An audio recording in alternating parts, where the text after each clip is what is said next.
ನಮಸ್ತೆ ಮಿತ್ರರೇ. ಆತ್ಮತೃಪ್ತಿಗಾಗಿ ಕೆಲಸ ಮಾಡಿ, ಯಾರ ಹೊಗಳಿಕೆಗಾಗಿ ಅಲ್ಲ. ಆನಂದಿಸಲು ಜೀವನ ನಡೆಸಿ, ಯಾರನ್ನು ಮೆಚ್ಚಿಸಲು ಅಲ್ಲ. ಬಹಳ ಚೆನ್ನಾಗಿದೆ ಅಲ್ವ? ನಮ್ಮ ಜೀವನ ಯಾವಾಗಲೂ ಯಾರನ್ನು ಮೆಚ್ಚಿಸಲು ಆಗಬಾರ್ದು. ಹಾಗಿರುವಾಗ ಇವತ್ತು ನನ್ನ ಅಡಿಗೆ ಮನೆಯಲ್ಲಿ ನಾನು ಈಗ ವಿಂಟರ್ ಸೀಸನಲ್ಲಿ ಬಹಳ ಚೆನ್ನಾದ ಮೆಂತ್ಯ ಸೊಪ್ಪು ದೊರಕುತ್ತದೆ. ಅಷ್ಟು ಕಹಿ ಇರುವುದಿಲ್ಲ, ಅದು ಆರೋಗ್ಯಕ್ಕಂತೂ ಬಹಳ ಉತ್ತಮ.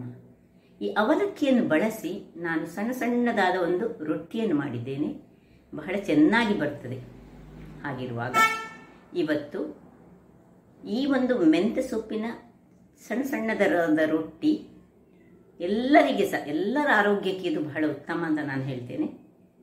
ಅದನ್ನು ನೋಡುವ ಮೊದಲು ಯಾರೆಲ್ಲ ನನ್ನ ಚಾನಲನ್ನು ನೋಡ್ತಿದ್ದೀರಿ, ಯಾರೆಲ್ಲ ಇನ್ನೂ ಸಬ್ಸ್ಕ್ರೈಬ್ ಮಾಡಿಲ್ಲ, ದಯವಿಟ್ಟು ಸಬ್ಸ್ಕ್ರೈಬ್ ಮಾಡಿ, ಸಪೋರ್ಟ್ ಮಾಡಿ ಅಂತ ಹೇಳುತ್ತಾ ಬನ್ನಿ ಈ ಮೆಂತ್ಯ ಸೊಪ್ಪಿನ ರುಚಿಕರವಾದ ಒಂದು ರೊಟ್ಟಿಯನ್ನು ಹೇಗೆ ಮಾಡುವುದು ಎಂದು ನೋಡೋಣ. ನಮಸ್ತೆ ಮಿತ್ರರೇ. ನೋಡಿ, ವಿಂಟರ್ ಸೀಸನಲ್ಲಿ ಸಿಕ್ಕುವಂತಹ ಮೆಂತೆ ಬಹಳ ರುಚಿಕರವಾಗಿರ್ತದೆ ಮತ್ತು ತುಂಬ ಫ್ರೆಶ್ ಆಗಿ ಬರ್ತದೆ. ನೋಡಿ, ಇದನ್ನು ಚೆನ್ನಾಗಿ ನಾನು ತೊಳೆದಿಟ್ಟುಕೊಂಡು ಎಲ್ಲ ಬಿಡಿಸಿಟ್ಟುಕೊಂಡಿದ್ದೇನೆ. ತುಂಬ ಮಣ್ಣಿರ್ತದೆ ಮಾತ್ರ. ಚೆನ್ನಾಗಿ ತೊಳೆದಿಟ್ಟು ಈಗ ಇದನ್ನು ಕಟ್ ಮಾಡಲಿಕ್ಕೆ ಉಂಟು. ಇವತ್ತು ನಾವು ಅವಲಕ್ಕಿಯ ಮೆಂತೆ ರೊಟ್ಟಿ ಮಾಡ್ತಿದ್ದೇವೆ ನಾವು. ಸೊ ಅವಲಕ್ಕಿ ಬೇಕು ನಮಗೆ. ಈಗ ಅವಲಕ್ಕಿಯನ್ನು ಸಹ ಮೊದಲಿಗೆ ಚೆನ್ನಾಗಿ ತೊಳೆದು ಇದನ್ನು ನೀರಿನಲ್ಲಿ ಚೆನ್ನಾಗಿ ತೊಳಿಬೇಕು. ತೊಳೆದುಕೊಂಡು ಇಟ್ಕೊಳ್ತೇನೆ. ಸ್ವಲ್ಪ ನೀರು ಹಾಕಿ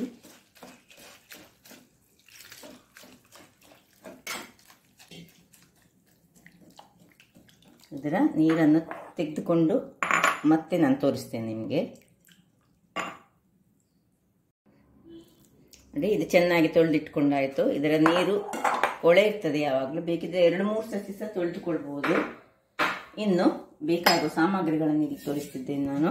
2 ಕಾಯಿ ಮೆಣಸು, ಒಂದು ತುಂಡು ಶುಂಠಿ, ಸ್ವಲ್ಪ ಜೀರಿಗೆ ಅರ್ಧ ಚಮಚದಷ್ಟು ಕೊತ್ತಂಬರಿ, ಸ್ವಲ್ಪ ಬಡೆ ಸೊಪ್ಪು, ಒಂದು 1/4 ಚಮಚದಷ್ಟು. ಇದೆಲ್ಲ ಮಸಾಲ ಮಾಡಲಿಕ್ಕೆ ಉಂಟು. ಈಗ ಒಂದು ನೀರುಳ್ಳಿಯನ್ನು ಹೆಚ್ಚಿಟ್ಟುಕೊಂಡಿದ್ದೇನೆ.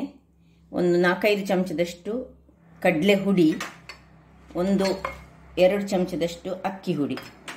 ಈಗ ಮತ್ತೆ ತೆಂಗಿನ ತುರಿ, ಇದು ಆಪ್ಷನಲ್, ಬೇಕಿದ್ರೆ ಮಾತ್ರ ಹಾಕೊಳ್ಬೋದು. ಈಗ ಮೊದಲಿಗೆ ಒಂದು ಸಣ್ಣ ಮಿಕ್ಸಿಯಲ್ಲಿ ನಾವು ಈ ಶುಂಠಿ ಮತ್ತು ಮೆಣಸು,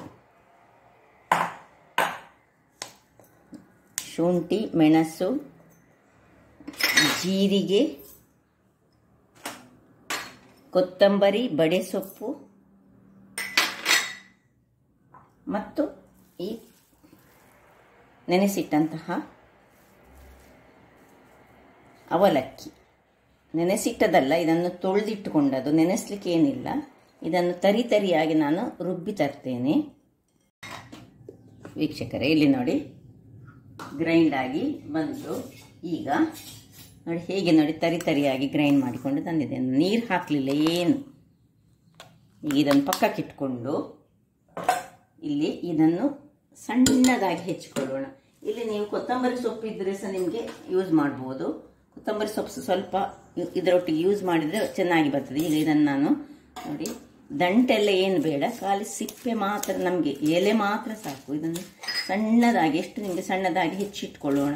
ಇದನ್ನು ನಾನು ಮೊದಲೇ ತೊಳೆದಿಟ್ಟುಕೊಂಡಿದ್ದೇನೆ. ಯಾವಾಗಲೂ ನಾವು ಗ್ರೀನಿ ಲೀಫಿ ವೆಜಿಟೇಬಲ್ಸ್ಗಳನ್ನು ಯಾವಾಗಲೂ ಮೊದಲೇ ತೊಳೆದುಕೊಂಡು ಆಮೇಲೆ ಕಟ್ ಮಾಡಬೇಕು. ಆಗ ಅದರ ಪೌಷ್ಟಿಕಾಂಶಗಳು ಹಾಳಾಗೋದಿಲ್ಲ. ಅದನ್ನು ನೆನಪಿನಲ್ಲಿ ಇಟ್ಕೊಳ್ಬೇಕು ಯಾವಾಗಲೂ. ಸೊ ಇಲ್ಲೀಗ ಇದನ್ನು ಸಣ್ಣದಾಗಿ ಎಲ್ಲವನ್ನು ನೋಡಿ, ಇದನ್ನೆಲ್ಲ ನಾನು ಹೆಚ್ಚಿಕೊಳ್ತೇನೆ, ಆಮೇಲೆ ತೋರಿಸ್ಕೊಳ್ತೇನೆ. ವೀಕ್ಷಕರೇ ನೋಡಿ, ಎಲ್ಲವನ್ನು ಹೆಚ್ಚಿಟ್ಕೊಂಡಾಯಿತು. ಇದನ್ನೆಲ್ಲ ಒಂದು ಬೌಲಿಗೆ ಹಾಕೊಳ್ಳೋಣ. ಈಗ ಈ ಬೌಲಿಗೆ ನಾವು ಈ ನೀರುಳ್ಳಿಯನ್ನು ಹಾಕೊಳ್ತಿದ್ದೇನೆ. ಇನ್ನು ಸ್ವಲ್ಪ ಉಪ್ಪು ಹಾಕೊಳ್ಳೋಣ, ರುಚಿಗೆ ತಕ್ಕಷ್ಟು ಉಪ್ಪು. ಈಗ ಇಲ್ಲಿ ನಾವು ನೀರು ಏನು ಯೂಸ್ ಮಾಡಿಕೊಳ್ಳಿಕ್ಕಿಲ್ಲ. ಸೊ ಉಪ್ಪನ್ನು ಸ್ವಲ್ಪ ಜಾಗ್ರತೆಯಲ್ಲಿ ಹಾಕೊಳ್ಬೇಕು. ಯಾಕಂದರೆ ಗ್ರೀನಿ ವೆಜಿಟೇಬಲ್ಸ್ಗಳಿಗೆ ಸ್ವಲ್ಪ ಉಪ್ಪು ಸಾಕಾಗ್ತದೆ. ಇನ್ನು ಇದನ್ನು ಹೀಗೆ ಸ್ವಲ್ಪ ಕಲರಿಸಿಕೊಳ್ಳೋಣ. ಇನ್ನು ಅವಲಕ್ಕಿಯನ್ನು ಗ್ರೈಂಡ್ ಮಾಡಿದಂಥದ್ದನ್ನು ನೋಡಿ ಹೀಗೆ ಆಗ್ತದೆ, ತರಿ ತರಿಯಾಗಿ ಆಗ್ತದೆ. ಈಗ ಇದನ್ನೆಲ್ಲ ಇದಕ್ಕೆ ಹಾಕೊಳ್ಳೋಣ. ಸ್ವಲ್ಪ ಗಟ್ಟಿ ಇರಬೇಕು, ಯಾಕೆ ಹೇಳಿದರೆ ಈಗ ಉಪ್ಪು ಹಾಕಿದ ಕೂಡಲೇ ಈ ಗ್ರೀನ್ ವೆಜಿಟೇಬಲ್ಸ್ಗಳು ನೀರು ಬಿಡ್ತದೆ. ಯಾವಾಗಲೂ ಅದರೊಟ್ಟಿಗೆ ನೀರುಳ್ಳಿ ಉಂಟು, ಅದು ಸಹ ನೀರು ಬಿಡ್ತದೆ. ಅದರಿಂದಾಗಿ ನೀರನ್ನು ಮತ್ತೆ ಹಾಕೊಳ್ಳೋಣ ನಾವು ಬೇಕಿದ್ದರೆ. ಸೊ ನೋಡಿ, ಇದರಲ್ಲಿ ಸ್ವಲ್ಪ ಬೇಕಿದ್ದರೆ ಇದನ್ನು ತೊಳೆದುಕೊಂಡು ಮಿಕ್ಸಿ ತೊಳೆದ ಸ್ವಲ್ಪ ನೀರನ್ನು ಹಾಕ್ಕೊಳ್ಬೋದು ನಾವು. ಸ್ವಲ್ಪ ಮಿಕ್ಸಿಗೆ ಒಂದು 2-3 ಚಮಚದಷ್ಟು ನೀರು ಹಾಕಿ ತೊಳೆದುಕೊಂಡು ಹಾಕ್ಕೊಂಡೆ. ಈಗ ಇದನ್ನೆಲ್ಲ ಮಿಕ್ಸ್ ಮಾಡ್ಕೊಳ್ಳೋಣ ಒಮ್ಮೆ.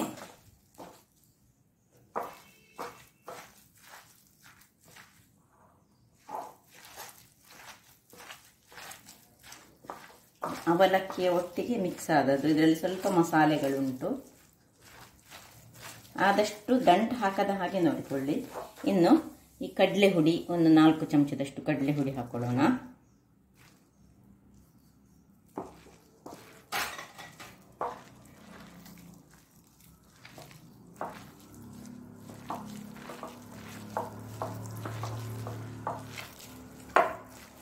ಇನ್ನು 2 ಚಮಚದಷ್ಟು ಅಕ್ಕಿ ಹುಡಿ,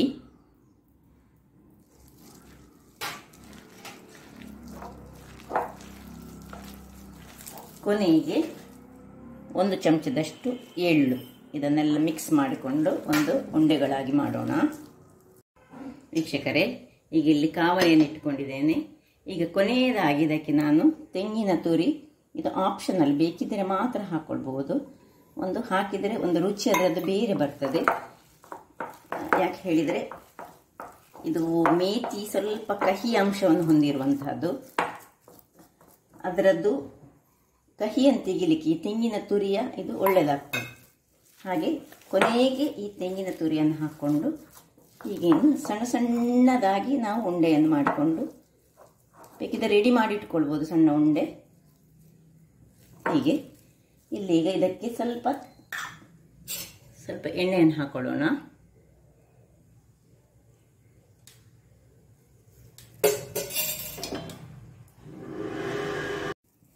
ವೀಕ್ಷಕರೇ, ಹೀಗೆ ಸಣ್ಣ ಸಣ್ಣ ಉಂಡೆಗಳಾಗಿ ಮಾಡಿ ಇಲ್ಲಿ ನೋಡಿ ಒಂದೊಂದೇ ಹೀಗೆ ತಟ್ಟಿಕೊಳ್ಬೇಕು.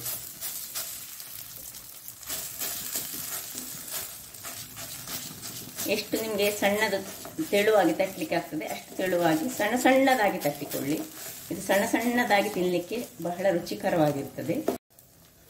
ಹೀಗೆ ಒಂದಾಯಿತು. ಈಗ ನೋಡಿ ಇನ್ನೊಂದನ್ನು ಸಹ ಹೀಗೆ ರೌಂಡ್ ಮಾಡಿಕೊಂಡು ಕೈಯಲ್ಲಿ ಬೇಕಿದ್ರೆ ಹೀಗೆ ತಟ್ಟಿ ಸಹ ಮಾಡಿಕೊಳ್ಬೋದು ನಾವು. ಒಂದು ಸತ್ತಿಗೆ 4-5 ಹೀಗೆ ಮಾಡಿಕೊಳ್ಬೋದು.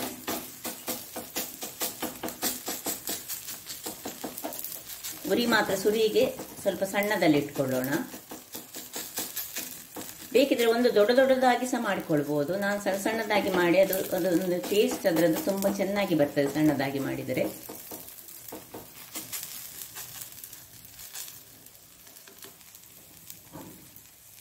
ಸ್ವಲ್ಪ ಎಣ್ಣೆಯನ್ನು ಈ ಸೈಡಿಗೆ ಹೀಗೆ ಮಾಡಿಕೊಳ್ಳಿ. ತುಂಬ ಎಣ್ಣೆ ಹಾಕೊಳ್ಳೋ ಸಹ ಬೇಡ, ಇದ್ದಷ್ಟು ಎಣ್ಣೆಯಲ್ಲೇ ನಾವು ರೋಟಿಗಳನ್ನು ಮಾಡಿಕೊಳ್ಳೋಣ. ಇದು ಅವಲಕ್ಕಿ ಆದ್ರಿಂದಾಗಿ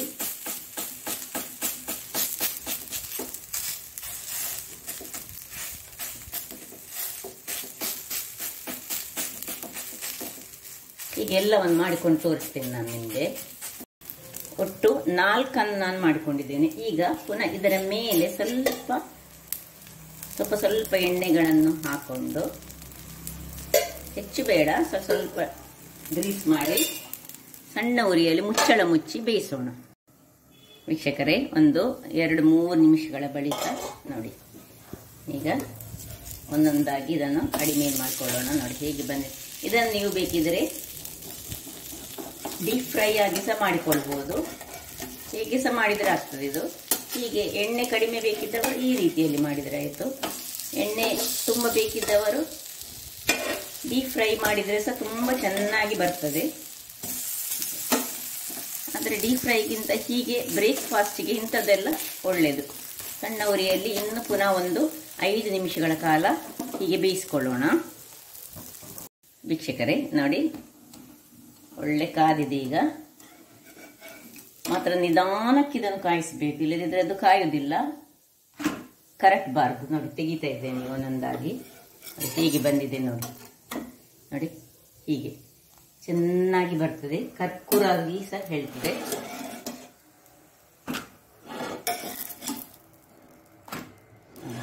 ಅದೇ ರೀತಿ ಇನ್ನು ಸ್ವಲ್ಪ ಇದರಲ್ಲಿ ಸ್ವಲ್ಪ ಎಣ್ಣೆಯನ್ನು ಹಾಕೊಳ್ಳುವುದು, ಸಣ್ಣದಾಗಿ ಇದನ್ನು ತಟ್ಟಿಕೊಳ್ಳುವುದು. ಕೈಯಲ್ಲಿ ಸಹ ನೀವು ತಟ್ಟಿಕೊಂಡು ಮಾಡ್ಬೋದು, ಅಥವಾ ಒಂದು ಎಲೆಯಲ್ಲಿ ತಟ್ಟಿಕೊಂಡು ಬೇಕಿದ್ರೆ ಹಾಕೊಳ್ಬೋದು, ಹೇಗೆ ಸಹ ಮಾಡ್ಬೋದು. ಇದರಲ್ಲಿ ಸಹ ಡೈರೆಕ್ಟ್ ಆಗಿ ತಟ್ಟಬಹುದು. ಕೆಲವರಿಗೆ ಹೊಸತ್ತು ಕಲಿಯುವವರಿಗೆಲ್ಲ ಡೈರೆಕ್ಟ್ ಆಗಿ ತಟ್ಟಲಿಕ್ಕೆ ಬರುವುದಿಲ್ಲ, ಅಂತವರು ಒಂದು ಎಲೆಯಲ್ಲಿ ಹೀಗೆ ತಟ್ಟಿಕೊಂಡು ಹೀಗೆ ಇದರಲ್ಲಿ ಹಾಕೊಂಡ್ರೆ ಸಹ ಆಗ್ತದೆ. ಎಷ್ಟು ತೆಳು ಬರ್ತದೆ ನೋಡಿ, ಅಷ್ಟು ತೆಳುವಾಗಿ ನೀವು ಮಾಡಿಕೊಳ್ಬೋದು. ಅದು ಹಾಗೆ ಇರಲಿ. ಇಲ್ಲಿ ನೋಡಿ, ಅದು ಕಾಯ್ತಾ ಇರಲಿ.